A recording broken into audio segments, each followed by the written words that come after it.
नमस्कार, आपण पाहताय कोकण वार्ता न्यूज. कोकण वार्ता न्यूज मध्ये आपलं सर्वांचं स्वागत. पाहुयात बातमी सविस्तरपणे.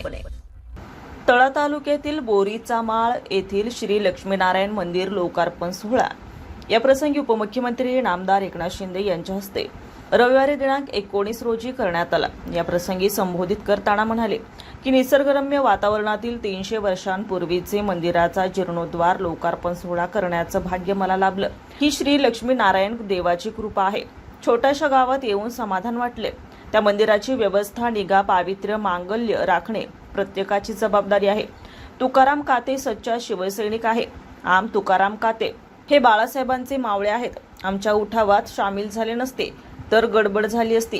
ते नाही, निष्ठावंत शिवसैनिक आहेत. स्वर्गीय बाळासाहेब ठाकरे आनंद दिघे यांच्या तालमीत तयार झालेले आहेत.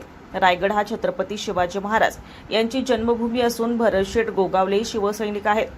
मंत्रिपदापासून कसा राहू शकतो? तळा नगरपंचायतीला 13,81,00,000 निधी पाणी पुरवठा योजनेसाठी दिला. अजून संपूर्ण शहरात वाढीव कामासाठी 6 कोटी दिले जातील. नगरविकास खाते माझ्याकडे आहे. शहराच्या विकासासाठी नगरविकास विभागाकडून विकास गंगाची वाहिली जाईल. निधीची कमतरता पडू देणार नाही असं आश्वासन यावेळी दिलं. या लोकार्पण सोहळ्यात शिवसेना गटनेत्या नेहा पांढरकाने यांनी लेखी निवेदन दिल्यानंतर एकनाथ शिंदे यांनी तळा नगरपंचायत पाणी योजनेसाठी आम्ही देणार आहोत, घेणारे नाही, अतिरिक्त 6 कोटी रुपयांचा निधी मंजूर करण्याचे आश्वासन दिलेल्याप्रमाणे तळेगाव पाणी पुरवठा योजनेसाठी देखील 1 कोटी रुपये देण्याचं आश्वासन त्यांनी दिलं.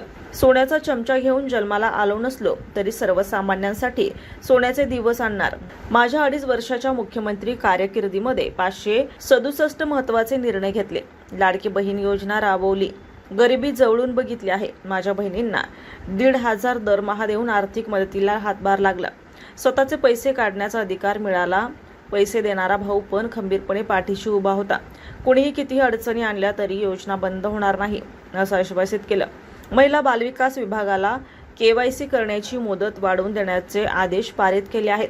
धार्मिक वातावरणात झालेल्या या कार्यक्रमाला रोजगार हमी, फलोत्पादन, खारभूमी विकास मंत्री नामदार भरतशेठ गोगावले, चेंबूरचे आमदार तुकाराम काते, नगरसेविका समृद्धी काते, जिल्हा प्रमुख प्रमोद घोसाळकर, जिल्हा युवा अधिकारी विपुल उभारे, अरुण चाळके, रायगड जिल्हा महिला संपर्क प्रमुख सुवर्ण करंजे, माजी उपजिल्हा प्रमुख रमेश मोरे, तालुका प्रमुख प्रद्युम्न ढसाळ, शहर प्रमुख राकेश वडके, लीलाधर खातू आदी मान्यवर उपस्थित होते. ब्युरो रिपोर्ट सचिन पवार, कोकण वार्ता न्यूज, रायगड. ताज्या बातम्या आणि नवनवीन घडामोडी पाहण्यासाठी आजच आमच्या कोकण वार्ता न्यूज चॅनलला लाईक करा, सबस्क्राईब करा आणि बेल आयकॉन प्रेस करा आणि पाहत रहा कोकण वार्ता न्यूज.